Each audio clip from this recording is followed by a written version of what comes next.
Hello everyone, Just Podcast TV is here. Please don't forget to like and subscribe and hit the bell icon to get notified on new contents. James nodded as he watched Edward leave. Amy and Jessica's soft hands were already on his shoulders. In the quiet office, James was feeling extremely comfortable. After traveling around the world for so long, James had so many companies under his name and hundreds of billions of dollars in funds. This was the first time James enjoyed this kind of treatment. He suddenly felt that this was the life of a king. Being looked at by those women every day without even looking back at them, this seemed to be not worth it. It had to be said that Amy and Jessica's massage techniques were really amazing. It made James feel extremely comfortable all over his body. Since last night until now, James had been fighting and working hard. It was truly a beautiful thing to be massaged so gently by two beautiful women. But their unique fragrances would drill into James's nose from time to time, making his entire heart itch and have an uncontrollable impulse. Amy lifted both of James's legs. She gently placed them on a soft bench and smiled seductively at him. She sat down on James's thighs and massaged his legs. Her ample chest and soft buttocks left a soft touch on his thighs. It instantly made James's blood boil and his entire body heat up. This massage position was a bit too intoxicating. It was something that James shouldn't have done. He couldn't take it anymore. He quickly stopped them and said, "Amy, that's enough. You guys can go now." Because if Amy and Jessica continued to massage him, he really wouldn't be able to predict what would happen next. So he had to stop them. Because in this country, he really didn't dare underestimate the courage of these women.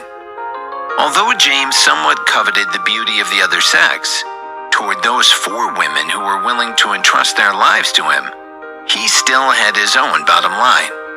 He just needed a massage like this to enjoy the style of the women and feel that kind of atmosphere. If he really wanted to cross the line, he absolutely wouldn't do this kind of thing. "I can't take it anymore." Amy heard this and immediately burst into laughter. Then she nodded and stood up from James's thighs, retreating to the side with Jessica. James felt a little awkward when he was laughed at by the two assistants. However, he didn't know that they respected him. They felt that he was a boss worthy of respect. In fact, as someone from overseas, James's understanding of women in this country might not be accurate. Not every woman was unrestrained. They also had their own aspirations and pursuits. It was just that their way of expressing love was more proactive and direct. In reality, Amy was a good girl, but at the same time, she was also a very reserved person. The reason why she did such a thing in front of James today was because she saw James's handsomeness and his talent. So she was attracted to him and expressed her interest. She admired James and felt that he was an ideal man. That's why she did such a thing, but she'd never done anything like it before. James sat on the sofa to calm his emotions. Amy and Jessica sat quietly in their respective offices. The atmosphere became awkward and silent. At that moment, the phone in the office suddenly rang, breaking the depressing atmosphere. "Okay, I got it." Amy quickly picked up the phone and a gentle voice was heard. "Hello, this is Mr. Hunter's office." Amy put down the phone and walked towards James. She said, "Sir, Franklin said that there are a lot of police officers downstairs. He said that someone called the police and said that there was an illegal use of violence here. The situation is a little troublesome. He needs you to go down and deal with it." "Police?" James frowned and nodded. "All right, I got it." He didn't want to deal with the police. As soon as James opened the door, he saw Edward running over in a panic. He gasped and said, "Mr. Tucker, it's bad. Police, there are policemen coming down. They want to see you." "Yes, I know," James nodded, then signaled him with his eyes to not panic. He calmly walked downstairs with him.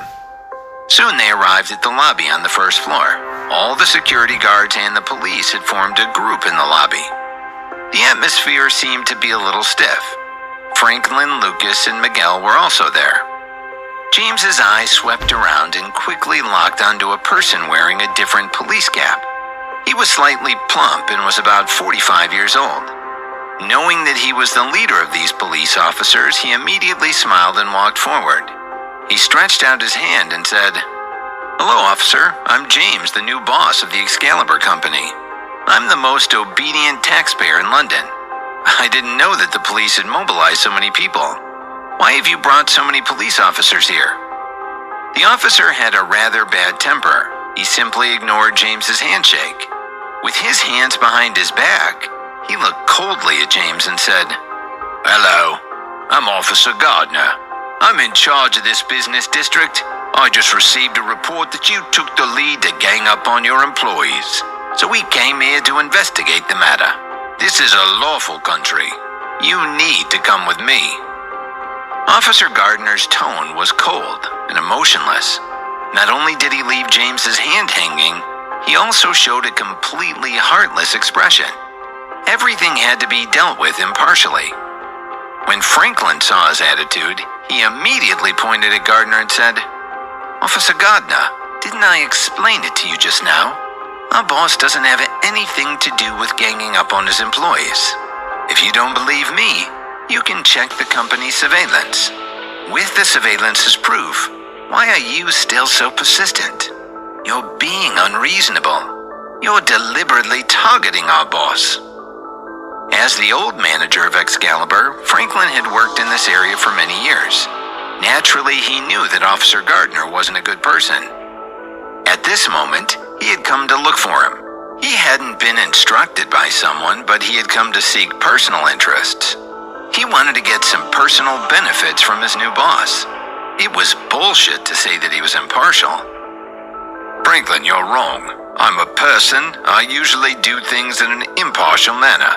How could I possibly target your boss? This is the law. Therefore, everyone is equal. As long as you violate the law here, you have to follow me back to the police station for investigation. No one is an exception. Understood?" Gardner continued to speak coldly with his hands behind his back. As for Gardner's refusal, Franklin was so angry that he couldn't speak. However, James stretched out his hand and gestured for him to stop talking. He then said, "Franklin, Officer Gardner is right. Since Officer Gardner thinks that there's something wrong with me, I'll go with him." But Franklin wanted to say something else, but he was interrupted by James with a wave of his hand. However, just as James was about to cooperate with Officer Gardner, a young officer suddenly ran over and pointed at James, exclaiming, "Officer, it's him! It's him!" This sudden change made everyone confused and stunned on the spot.